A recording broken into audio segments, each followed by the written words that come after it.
తర్వాత ఎక్కడికి వచ్చారండి అక్కడ నుండి? నాకు అక్కడ ప్రమోషన్ వచ్చింది. ప్రమోషన్ వచ్చిన తర్వాత అగైన్ నాకు ఎస్బీఐ ఇన్స్పెక్టర్గా పోస్టింగ్ వచ్చింది. అప్పుడు రాజేష్ కుమార్ ఎస్పీ గారు ఉన్నారు. వారు కొంతకాలం ఉన్నారు. అప్పుడు తెలంగాణ అజిటేషన్ బాగా జరుగుతుంది ఉధృతంగా. ఆ సమయంలో నేను ఎస్బీఐ నల్గొండ ట్రాన్స్ఫర్ అయ్యాను 2011లో. 2011లో 2012 అక్కడే ఉన్నాను. ముగ్గురు ఎస్పీలు మారారు ఆ టైంలో. శివశంకర్ రెడ్డి గారు, నవీన్ గులాటి అండ్ రాజేష్ కుమార్ గారు. లాస్ట్ ఎస్పీ నవీన్ గులాటి గారు. ఆ తర్వాత సైబరాబాద్ కమిషనరేట్ ట్రాన్స్ఫర్ అయ్యాను నేను. సైబరాబాద్ కమిషనరేట్లో ఫస్ట్ పోస్టింగ్ మహేశ్వరం. అంటే ఈ సంవత్సరం సైబరాబాద్కి వచ్చారు మీరు? 2012లో. 2012లో నల్గొండ నుంచి సైబరాబాద్కి వచ్చారు. సైబరాబాద్కి వచ్చినప్పుడు ద్వారక తిరుమలరావు గారు కమిషనర్. వారు నాకు ఫస్ట్ పోస్టింగ్ మహేశ్వరం ఇచ్చారు. అచ్చా సార్, మహేశ్వరం అనగానే బాగా పొలిటికల్ ఇన్ఫ్లుయెన్స్ ఉంటుంది, రియల్ ఎస్టేట్ ఎక్కువ జరుగుతుంది కాబట్టి మహేశ్వరంలో పోలీస్ ఎస్హెచ్ఓ పోస్టే చాలా ఖరీదైన పోస్ట్ అనేది ఒక ప్రచారం ఉండేది అప్పట్లో. నేను 2012లో ఎస్హెచ్ఓ పోయే నాటికి అప్పటికి రియల్ ఎస్టేట్ భూమి లేదు. ఫ్రాంక్గా చెప్పాలంటే రియల్ ఎస్టేట్ భూమి లేదు. అక్కడ పొలిటికల్ యాక్టివిటీస్ బాగానే జరుగుతున్నాయి. సబితేంద్ర రెడ్డి గారు హోమ్ మినిస్టర్, పబ్లిక్లోకి వెళ్ళిపోతుంటారు. మూమెంట్ బాగా జరిగేది. చిన్న ఫంక్షన్ అయినా కానీ వారు ప్రత్యక్షంగా వచ్చేవాళ్ళు. బందోబస్తు కార్యక్రమంలో బాగా జరిగేది. బందోబస్తు యాక్టివిటీ, సెక్యూరిటీ ఆస్పెక్ట్ ఎక్కువ జరిగేది. ఈ రియల్ ఎస్టేటు ఇష్యూస్ చాలా నార్మల్గా తక్కువనే వచ్చేది. అంటే ట్రెస్ పాసులు, డ్యామేజ్లు, ఫోర్జరీ డాక్యుమెంట్స్. అప్పుడు 2006, 2009 వరకు ఉన్నటువంటి రియల్ ఎస్టేటు యాక్టివిటీస్ అప్పుడు జరిగినవి. ఏదైనా క్రైమ్ ఉంటే మా టైంలో కంప్లైంట్ అయ్యేది. ఎందుకండి మరి మహేశ్వరం పోలీస్ స్టేషన్కి అంత బ్యాడ్ నేమ్ వచ్చింది? మహేశ్వరం పోలీస్ స్టేషన్కు బ్యాడ్ నేమ్ అని చెప్పడం లేదు కదా. అక్కడ బిజినెస్ యాక్టివిటీ జరిగింది. రియల్ ఎస్టేట్ బిజినెస్ యాక్టివిటీ కాదు, కూడా బిజినెసే కదా. బ్యాడ్ నేమ్ అని చెప్పడం. మహేశ్వరం ఎస్హెచ్ఓ పోస్ట్ కొంచెం కాస్ట్లీ పోస్ట్ అంటుంటారు.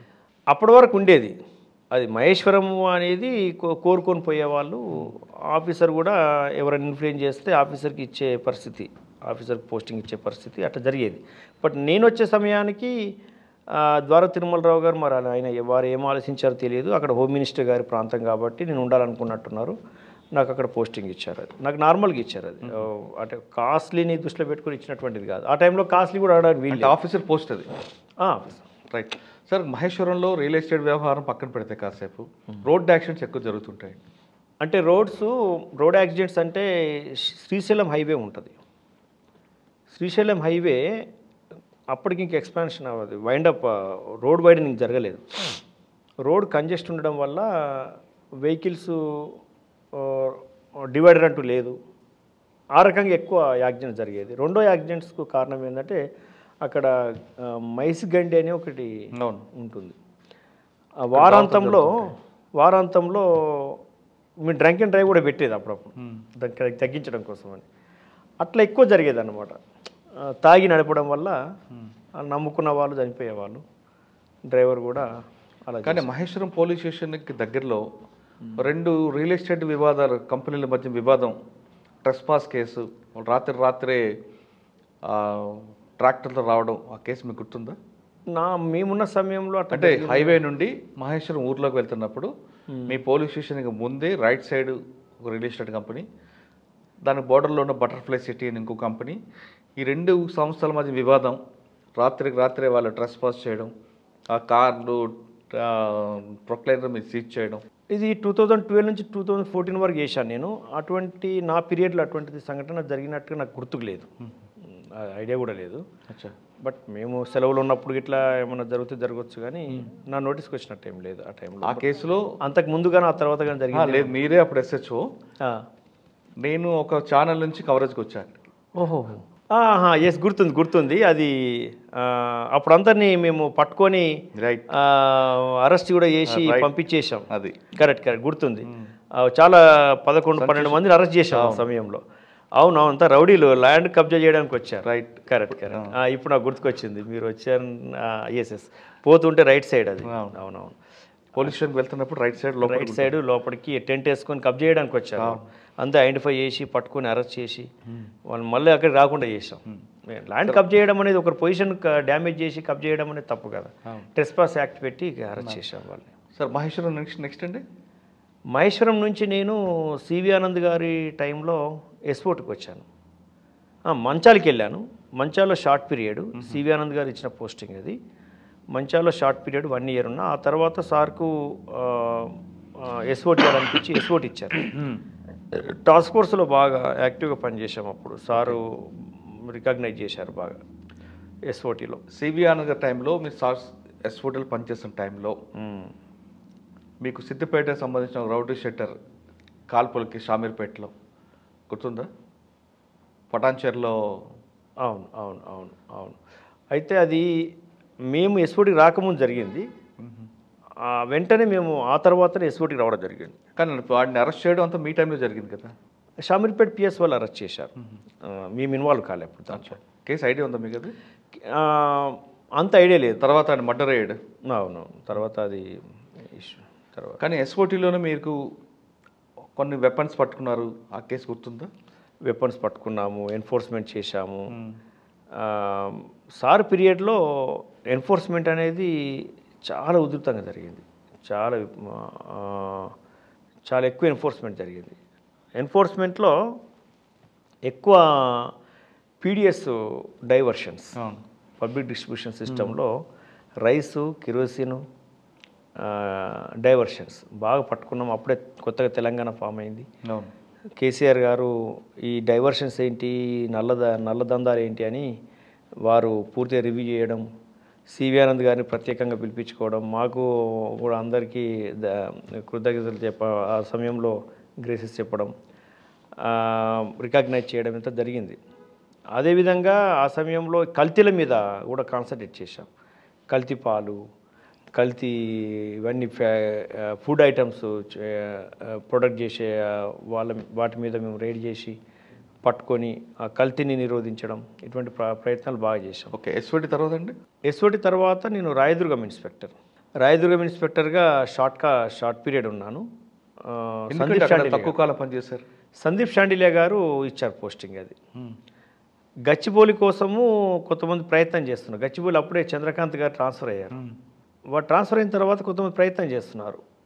వాళ్ళు ఎవరు కూడా సార్కి ఎలిజిబుల్ అనిపించలే. అయితే నేను రాయదుర్గము గచ్చిబౌలి కంటే కంపారిటివ్లీ రాయదుర్గం కొంత చిన్న జ్యూడిక్షన్ అని అంటారు. అయితే గచ్చిబౌలి నాకైతే గచ్చిబౌలి కరెక్ట్ సూట్ అవుతుందని అనుకున్నారట. అనుకుని గచ్చిబౌలి నాకు. కానీ గచ్చిబౌలి పోలీస్ స్టేషన్కి లోకల్ ఎమ్మెల్యేతో పాటు మరికొంత ఎమ్మెల్యే లెటర్లు ఇచ్చినా ఆ లెటర్లు పక్కన పెట్టి మీకే ఇవ్వడానికి ప్రధాన కారణం. నేను అంతకుముందు ఎస్ఓటీలో పనిచేశాను. నా గురించి ఎస్ఓటీలో నేను పనిచేసిన విధానము, నా వృత్తి నైపుణ్యము, నా డిసిప్లిన్ అంతా సారు చెప్పి డిస్కస్ చేసి ఇచ్చాడని నాకు తెలిసింది. ఎస్ఓటీలో ఉన్నప్పుడు Muthoot finance offence, Ramachandrapuram Muthoot finance offence అయింది. ముత్తూట్ ఫైనాన్స్ అఫెన్స్లో కీలకంగా నేను పనిచేయడంలో నేను ఒకరిని.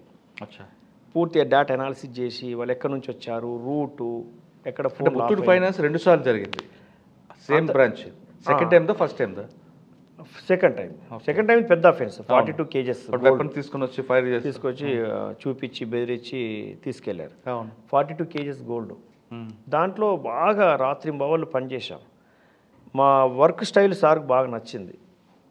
ఎక్కడి నుంచి వచ్చారు, ఎక్కడ బండి ఆగిపోయింది, ఎక్కడ ఫోన్లు ఆగిపోయాయి, మొత్తం ఉంటే డేటా అంతా డీటెయిల్స్ ఇచ్చేసాం. ఆ డీటెయిల్స్ మీదనే మొత్తం వర్కౌట్ అయింది, దొరికారు. చాలా సాటిస్ఫై అయ్యారు సార్. సార్ ఆ కేసులో వాడు బ్లాక్ కలర్ స్కార్పియో వేసుకుంటూ ఓఆర్ఆర్ మీద తిరుగుతుంటాడు కదండి. లాస్ట్ ఎఫెన్స్ అయిన తర్వాత ఓఆర్ఆర్ మీద ఎక్కువ మూమెంట్ ఉంటుంది వాడిది. ఓఆర్ఆర్ మీద మూమెంట్ ఏం లేదు. ఓఆర్ నుంచి ఒక దగ్గర డౌన్ అయ్యి తర్వాత వాడి వైపు వెళ్ళిపోయారు. ఇటు వాడి వైపు అక్కడెక్కడో ఒక దగ్గర వాడి దగ్గర వెహికల్ డంప్ చేస్తాడు. వాడి దగ్గర డంప్ చేసేసి కొంతమంది వెళ్ళిపోతారు అక్కడ నుంచి. ఒకరు మాత్రమే, ఒక అక్యూజ్డ్ మాత్రమే వెహికల్ తీసుకెళ్ళడానికి అక్కడ ఉండిపోతాడు. మాకున్నటువంటి టెక్నాలజీ ఆ ప్రాసెస్లో ఆ వ్యక్తిని పట్టుకుంటాం, మిగతా వాళ్ళు కూడా పట్టుకుంటాం. ఆ వర్క్ స్టైల్ నచ్చి సార్ మీకు గచ్చిబౌలి? ఆ వర్క్ స్టైల్ నచ్చి సారు బాగా అట్రాక్ట్ అయ్యి, అప్పుడే నేను ఒక అక్యూజ్డ్ దొరకట్లేదు, సుందర్ అని. వానికి వచ్చిన చాలాసార్లు టీమ్స్ పోతున్నాయి, ముంబైకి వస్తున్నారు. ఈసారి టీం పంపడం ఎందుకని నేనే వెళ్ళాను. టీమ్స్ వెళ్ళి ఆ వ్యక్తిని పగడబందీగా ప్రాసెస్ చేసి పట్టుకొని వచ్చాం. అప్పుడు కూడా సార్కి ఇంకా ప్రూవ్ అయిపోయింది. వాడు పైనుంచి దూకడానికి ప్రయత్నం చేశాడు కదా అప్పుడు. అది స్వదేశీ మిల్ ఏరియాలో అంటే ఆ స్కోప్ ఇవ్వకుండా మేము టీమ్స్ పెట్టుకొని బాల్కనీ ఉంది దానికి, ఆ 19th ఫ్లోర్లో ఉంటాడు. అవును.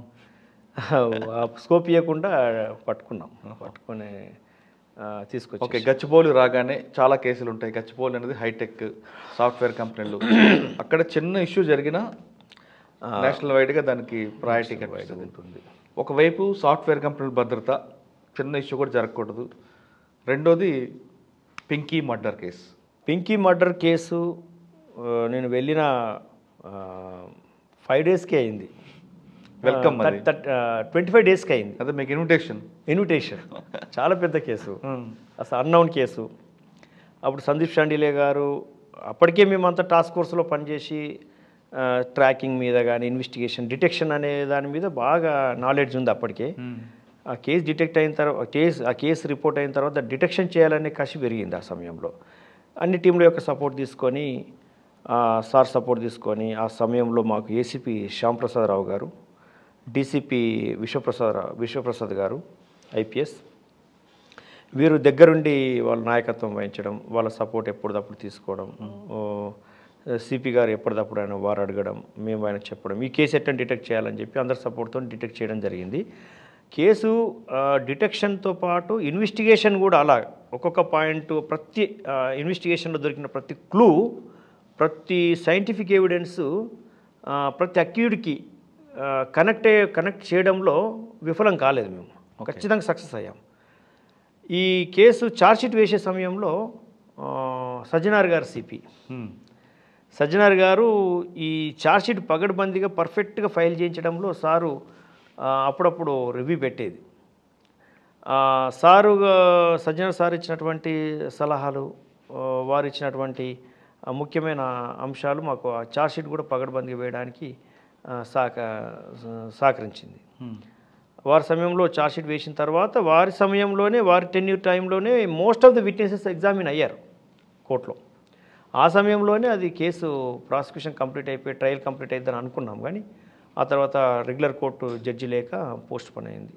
ఈ మధ్యకాలంలో కంక్లూడ్ అయింది బెస్ట్, మంచి సాటిస్ఫాక్టరీ లెవెల్ కన్విక్షన్తో. అక్యూజ్డ్ బీహార్కు బెయిల్ తీసుకొని పోతే బీహార్ పారిపోయేవాళ్ళు, బీహార్ పోయిన తర్వాత మళ్ళీ కోర్టుకు రాకపోయేవాళ్ళు, అక్కడ నుంచి వాళ్ళు మల్టిపుల్ స్టేట్స్కి వెళ్ళిపోయేవాళ్ళు. ఆ కేసు ఇంకా నెవర్ ఎండింగ్ అలా ఉండేది. అందుకే ఆ స్కోప్ ఇవ్వకుండా ఏం చేశామంటే, వాళ్ళు ఎన్నిసార్లు బెయిల్ వేసినా రకరకాల కారణాలు కోర్టు ముందు పెట్టి కోర్టును ఒప్పించి మెప్పించి బెయిల్ దొరకకుండా చేశాం 6 సంవత్సరాలు. మొత్తం మీద ఆ జైల్లో ఉంచి, జైలు నుంచి అంటే జైలు ట్రయల్, ఆ ట్రయల్ నుంచి వాళ్ళ కన్విక్షన్ కన్ఫర్మ్ అయ్యేటట్టు. సార్, జైలుకి జనరల్గా బెయిల్ 45 డేస్ తర్వాత బెయిల్ 90 డేస్ అనుకుందాం ఇస్తారు. ఒకసారి అవుద్ది, రెండోసారి హైకోర్టు, సుప్రీంకోర్టు వరకు వెళ్ళే అవకాశం ఉంటుంది కదా వాళ్ళకి? ఉంటుంది, వెళ్తారు. వీళ్ళు వెళ్ళడానికి స్కోప్ ఉంది, కానీ వీళ్ళు పదే పదే బెయిల్ పిటిషన్ వేస్తూ కోర్టు నొప్పిద్దామని చూశారు. ఓకే, మేము కూడా పదే పదే రకరకాల సెన్సిటివ్ కారణాలు ముందు పెట్టాం. ఒకసారి జతిన్ అదే ఊళ్ళో ఉంటాడు, అక్యూజ్ అదే ఊళ్ళో ఉంటాడు, జతిన్ ఐ విట్నెస్ కాబట్టి చంపేస్తారు అని ఒక కారణం చెప్పడం. రెండవ కారణము, ఈ పేరెంట్స్, డిసీజ్డ్ యొక్క పేరెంట్స్ పేదవాళ్ళు, వీళ్ళేమో భూస్వాములు, వాళ్ళని చంపేస్తారని చెప్పడం. మూడో కారణము, వీళ్ళంతా అక్కడ మళ్ళీ పోతే దొరకరు. ఇట్లా రకరకాల సమయంలో ఒక్కొక్కసారి ఒక కారణం చెప్పి మనం కోర్టు నమ్మించే కారణాలు చేశాం 90 డేస్. ఇంకోటి ఏంటంటే, కోర్టు బెయిల్ ఇవ్వకుండా చేయడానికి కారణం ఏంటంటే, అవైలబుల్ అంటే అందుబాటులో ఉన్నటువంటి ఆధారాలతో ఇమ్మీడియట్గా ఛార్జ్షీట్ వేసేసాను. ఛార్జ్షీట్ వేసేసి దాంట్లో ఒక క్లాజ్ రాసి పెట్టుకున్నాను. ఇంకా కలెక్ట్ చేయాల్సిన ఇన్ఫర్మేషన్ ఉంది, దాంతో పూర్తి స్థాయి ఛార్జ్షీట్ తర్వాత ఫైల్ చేస్తాను. సప్లిమెంటరీ వేసుకుంటూ వెళ్ళారు. ఛార్జ్షీట్ వేసిన తర్వాత ట్రయల్కి వచ్చేసిన తర్వాత విచారణ మొదలైపోయింది. విచారణ మొదలైనప్పుడు కోర్టు కూడా కొన్ని హీనస్ క్రైమ్లో, కొన్ని ప్రత్యేకమైనటువంటి అఫెన్సెస్లో కోర్టు బెయిల్ ఇవ్వదు. ఇవ్వకుండా ఇది బెయిల్ ఇవ్వదగ్గ కేసు కాదు, దీన్ని ట్రయల్ చేసి ఖచ్చితంగా శిక్షించాలని